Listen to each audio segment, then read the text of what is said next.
Sa'i ni untuk puji Nabi, puji Allah, untuk sebagai manifesto lah macam hari ni, memuji kelebihan Islam, berlawan dengan bersaja.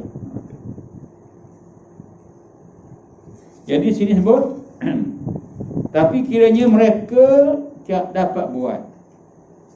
Allah kata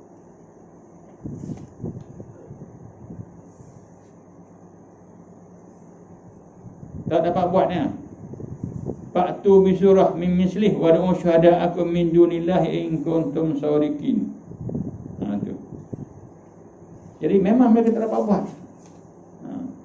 Mereka tak dapat buat. Inilah fa in lam taf'alu, jika tidak dapat kamu buat, wa lam taf'alu, dan pasti tidak akan dapat kamu membuatnya. Memang mereka tak dapat buat. Allah Maha mengetahui. Walaupun Allah cabar tu bukan kerana Allah tak tahu, sebagai nak mengejek mereka.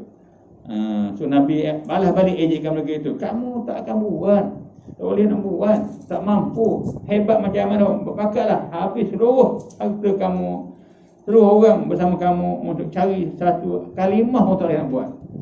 Apalagi satu surah, satu ayat pun tak boleh nak buat yang betul. Macam kita kata, saya pergi ke sekolah, buat macam Quran tu. Alam tara kaifa fa'ala rabbuka bi ashabil fil. Kata gajah, orang kita tak boleh nak buat. Disebut gajah tu binatang yang ada belalai dia. Macam tu jadinya. Apa mengenainya? Apa dapat ilmunya? Ada contoh saat yang mereka buat tu dalam bentuk nak tiru Quran. Tak dapat. Itulah Allah jawab. Lan ni mana selama tak akan buat. Lan. Dengan penjelasan ini teranglah bahawa tidak seorang pun yang dapat membuat karangan seperti Al-Quran. Tak dapat membuat. Jadi janganlah nak lawan Allah. Jadi kita bila tak lawan Allah, sami'na wa kami dengar ya Allah, kami patuh. Itu jawapan kita. Kami dengar ya Allah, kami patuh. Allahu akbar, engkau lah Maha Besar ya Allah. Walau wujudnya kita yakin Allah Maha Besar, Allah Maha Besar, Allah Maha Mulia, Allah Maha Suci, Maha Suci Allah. Tasbih subhanallah, subhanallah azim, masya Allah yang Maha Agung, subhanallah alam, Allah yang Maha Tinggi. Semayang kita ucapkan tasbih, puji Allah, kita lemah. Lepas tu maya ni suatu bentuk bai'ah, janji kita untuk jadi hamba Allah yang bertakwa, hamba Allah yang taat tu. 5 kali kita berjanji, tak angkat tangan, berdiri tegak, mata tunduk, tengok tempat sujud, dada arah kiblat, mulut kata Allahu Akbar. Aku semayang, aku sembahmu ya Allah, yang zuhur, yang maghrib, yang isyak. Kita berdiri buat ikrar kepada Allah pagi, petang, siang, malam tu. Maka mudah-mudahan dengan ikrar tu kita tak lagi ditipu oleh syaitan. Itu perlu kita berikrar, berjanji. Sampai kita baca Quran, kita berzikir, kita bertahmid, kita beramal dengan amalan yang baik, kita bekerja kerana Allah, berkeluarga kerana Allah, berniaga kerana Allah, bersosial kerana Allah, berpolitik Allah. Jadi kerana Allah semua, maka kita dah jadi pengikut Allah, bukan ikut syaitan dah. Kalau tidak, mayanya ikut Allah, yang lain kita ikut syaitan. Dah ada sekular di situ.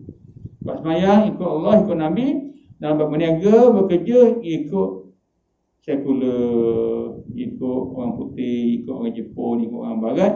Tak ada hal-hal yang penting untung, bersukan ke apa yang penting, berjaya menang, pakai macam mana, sidangnya tak kisah. Ini sistem sekular nama. Pisahkan cara hidup dengan agama. Dengan agama mesti ikut, kita kena ikut agama. Apa pun, bersukan ke, berniaga kena ikut agama, ikut Al-Quran. Oleh kerana kita dah diselewengkan tadi, maka kita jadi itulah sekular, jadi plural, jadi liberal, jadi sosialis, jadi komunis. Komunis tak ada Tuhan. Tak ada Tuhan, ateis. Berlaku. Semayang tapi tak ada Tuhan. Ada jenis macam tu, semayang, sebab dia takut kata dia kafir. Semayanglah, hari Jumaat dah semayang. Tak ada. Hati dia sebab tahu. Tengok pada kata-kata dia macam ni. Kata-katanya, tindak tanduknya, pergaulannya, cara hidupnya. Kalau rumah boleh anjing. Anjing masuk dalam bilik tidur. Liberal. Liberal ni ikut fatwa sesat. lagi menyesatkan kepada kebangsaan. Anjing ni peluk-peluk je. Dan kan Nabi kata saya bela anjing setiap hari dia rugi. Tak ada pahala setiap hari. Tapi kalau bela anjing untuk memburu tak apa. Bela anjing untuk jaga binatang boleh. Bela anjing untuk jaga kebun tak apa. Jangan bela anjing di rumah macam bela kucing tak boleh. Ada hak dia. Itulah yang berlaku. Pelajar universiti pun UIA boleh basuh gereja, basuh kuil. Inilah basuh rumah tak apa, basuh rumah bagi tanda tak apa ni tak basuh kuil. Lakum dinukum waliyadi ni ada berkaitan dengan agama tak boleh kita sekongkol dengan agama. Tapi yang belajar ni tu kata liberalnya. Dah liberal, dah masuk ke pusat pengajian. Mesti ada tok guru dia tu. Ni yang berlaku. Inilah maknanya kita bimbang penyakit ni dia akan makin lama makin merebak bila tidak disekat. Tidak diambil tindakan oleh pihak-pihak yang berwajib. Betul tugas kita bukan mudah lah. Tugas nak mengurus negara bukan benda mudah. Jadi kena jaga agama, jaga keturunan, jangan berzina, jaga akal, jangan mabuk, jaga nyawa, jangan membunuh. Jaga akal, jangan mabuk. Cuma 5 tu jaga. Harta jangan dicuri, merompak rasuah. Itu tugas orang yang diberi kuasa untuk mengurus negara. Macam Sayyidina Umar, yang wakaf, Sayyidina Osman. Sayyidina Abu Bakar bila nanti sebagai khalifah, mula-mula sekali dia menentang orang yang tak nak bayar zakat. Sebab dia ramai, maka dia diperangi. Baik ramai, bukan seorang, diperangi sehingga mereka kembali mengucap semula. Sebab dah syirik, kufur. Bila mereka dah enggan bayar zakat, mayah, haji pergi, zakat tak bagi. Jadi tugas pemerintah betulkan fahaman agama rakyat. Tugas tidak, pemimpin itu akan masuk neraka dulu lagi. Sebab Nabi kata, wahai Abu Zar, engkau lemah. Pemimpin akan menyesal bila dia mati nanti. Menyesal bila mati nanti kerana tak tunaikan perintah Allah. Ni terbimbang. Itulah maknanya tugas ni tugas yang mesti dimainkan oleh kita yang ada kuasa. Nabi dah wafat dah. Kita lah hari ni yang ada kuasa kena perbaiki. Lihat kemungkaran, ubah dengan kuasa, dengan tangan. Tak mampu dengan mulut, tak mampu dengan hati, itulah selemah-lemah iman. Lepas itu tak ada iman dah. Inilah Nabi pesan. Itulah dampak ini kita sebagai umat Islam, tugas kita mencegah kemungkaran, mengajak kebaikan. Kuntum khairu ummah. Allah kata, kamulah sebagai umat yang ukhrijat linnah ta'muruna bil ma'ruf wa tanhauna 'anil munkar wa tu'minuna billah. Sadaqallahu. Kamulah sebagai manusia atau kaum yang Allah lahirkan kepada kamu mengajak buat kebaikan, mencegah kemungkaran dan kamu beriman dengan Allah. Ada 3 perkara yang menyebabkan kamu jadi orang yang kau yang terbaik. Kuntum khairu ummah, kamu kau yang terbaik. Khairu ummah. Sebagai umat, bila kamu mengajak kepada kebaikan, mengajak ni bukan dengan mulut. Ada undang-undang. Akta sembahyang kena ada. Akta puasa kebaikan. Akta kena ada undang mencuri. Ada hukuman tu. Dengan mulut tak ada apa. Siapa nak takut dengan mulut? Di Mekah Nabi dengan mulut tak lewat apa. Dia main-main je. Bila Nabi di Madinah, Nabi dah ada kuasa, dah ada tentera, ada ekonomi, ada masjid, ada pasar. Maka sana dia ada al-amru bil ma'ruf. Dia boleh ajak orang buat baik dengan cara berperang, boleh pergi perang, ikut, patuh, taat. Tak patuh, ada hukuman. Dipotong tangan, mencuri, dirotan kalau berzina, kalau belum kahwin. Itulah mana mencegah kemungkaran dengan peraturan, bukan dengan mulut. Dengan mulut Allah main lah. Itulah perlunya ada negara. Bila negara ada, dah menang, dah kuat, maka bertukar orang daripada kafir dia jadi Islam. Siapa dia tu? Antaranya ialah Abu Sufyan. Boleh bertukar daripada kafir jadi Islam dia bila Mekah dibuka. Nabi dah ada kuasa di Madinah, pergi buka Mekah, maka Abu Sufyan dan sini mendapat hidayah dan masuk Islam. Kalau tidak, dia akan bersama-sama dengan Abu Jahal dan Abu Lahab. 2 lagi Abu tu dah pun mati dan dah jadi ahli neraka dah. Tapi dengan berkat Islam, Allah bagi kemenangan, maka menyebabkan Islam jadi satu agama yang dihormati. agama yang hebat, agama yang penuh dengan kebaikan, kemuliaan. Bila dah menang, kalau kalah, kehinaan. Betul, Islam kena menang, Islam kena ada kuat, Islam kena ada ilmu, Islam kena ada segala-galanya. Untuk Islam jangan jadi hamba orang. Islam jadi khalifah, jadi pemerintah, jadi bos, jadi imam, jadi ketua. Bukannya miskin, hina, kerdil, bukan. Itulah. Perlu ada kekuatan yang bersumberkan Islam sebagaimana para sahabat-sahabat semua. Berebut nak pergi perang, walaupun kecil lagi, nak pertahankan agama. Maka itulah tugas kita ini bersama untuk jaga agama kita jangan sampai dipermainkan oleh orang-orang yang memang ada niat buruk kepada kita. Apalagi orang Kristian lah.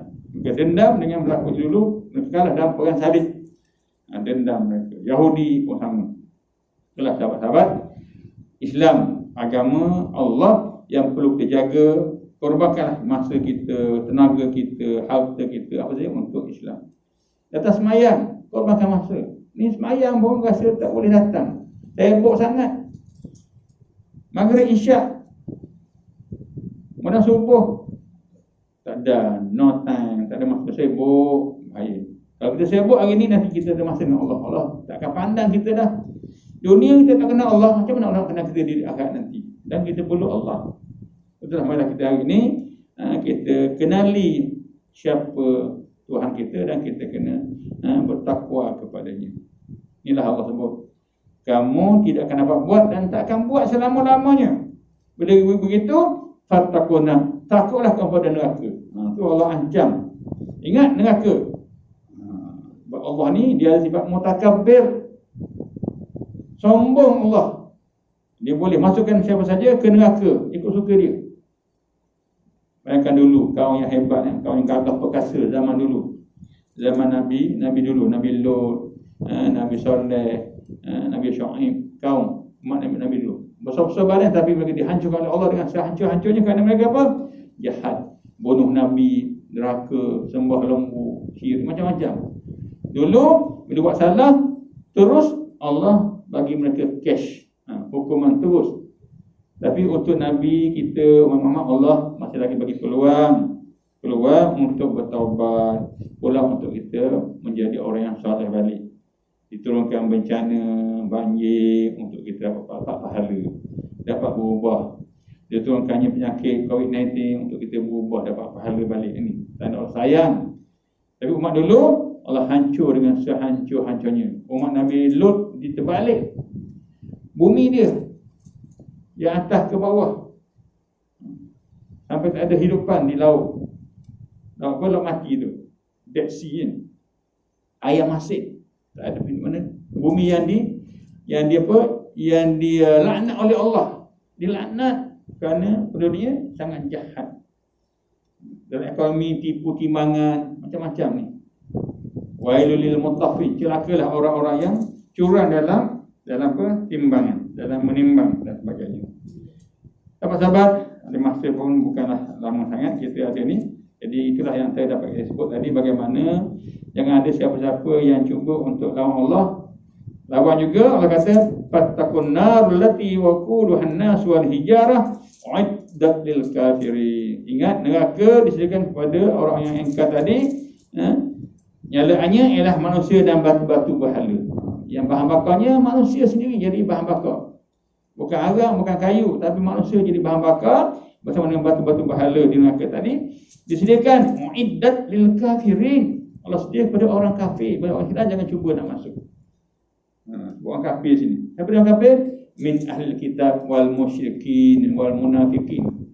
Ahli kitab, Yahudi dan Nasara, orang musyrikin, ini masuk orang ahli neraka. Innal ladzina kafaru min ahli kitab wal musyrikin fi nari jahannam. Tu Allah sebut dalam surah apa tu? Lam-milad tu. Surah tu lah. Tengok orang-orang kafir ahli kitab, sebab mereka di neraka jahannam. Mereka dah sejajat makhluk. Jadi mudah-mudahan apa yang kita bincang ni, kita dapat amal sama-sama. Yang baik jadikan panduan, yang buruk jangan diikut perangai umat dulu daripada kaum Quraisy. Kafir Quraisy tu yang sentiasa mengejek Nabi, sakit hati Nabi, lawan Allah dan macam-macam lagi, sehingga tinggal sejarah yang jahat untuk mereka. Betul kita hari ni Jangan buat sejarah yang jahat, buat sejarah yang baik. Kesan yang baik, kan kesan baik akan dapat pahala kita bila kita mati nanti. Tapi kesan yang jahat, sejarah yang jahat, kita akan dapat saham jahat sama nanti. Jadi beban kepada kita bila kita berada di alam selepas kita mati nanti. Jadi mudah-mudahan apa terbincang tadi benar-benar dapat kita fahami dan kita perbaiki diri kita, kaum keluarga kita supaya dapat selamatkan daripada azab api neraka Allah. Wallahu a'lam. Aqulu qawli hadza wa astaghfirullahal azim li wa lakum. Wassalamualaikum warahmatullahi wabarakatuh. A'udzubillahi samil alim minasyaitonir rajim. Bismillahirrahmanirrahim. Alhamdulillahi rabbil alamin wassalatu wassalamu ala asyrafil anbiya'i wal mursalin wa ala alihi wa sahbihi ajma'in. Allahumma ilaika nashku wa iyyaka narju an tarfa'ana al-bala wal waba wal fitan wal mihan ma zahara minha wa ma batan ya arhamar rahimin. Wa ya mujibas sa'ilin, Allahumma inna na'udzubika minal baras wal junun wal judam min sayyi'il asqam. Rabbana atina fid dunya hasanah wa fil akhirati hasanah wa qina adzabannar. Wa sallallahu ala sayyidina Muhammadin wa ala alihi wa sahbihi ajma'in. Alhamdulillahirabbil